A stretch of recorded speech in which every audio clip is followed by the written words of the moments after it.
Video tutorial शुरू करने से पहले एक छोटी सी टिप देता चलूँ।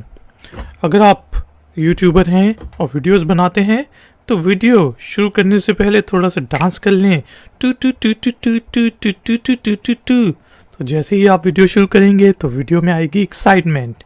दोस्तों, आपको वेलकम कहता हूँ आई फैक्टनर के लर्निंग वीडियो ट्यूटोरियल्स में। आज के वीडियो ट्यूटोरियल में हम इंग्लिश के वर्ड बैटल का मीनिंग हिंदी और उर्दू में जानेंगे।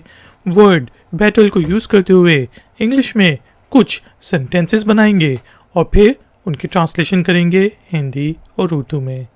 तो शुरू करते हैं जी आज का वीडियो ट्यूटोरियल।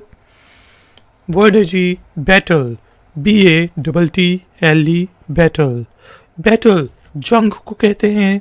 छोटी अगर वॉर हो तो उसको बैटल कहा जाता है, वॉर बड़ी जंग को कहा जाता है।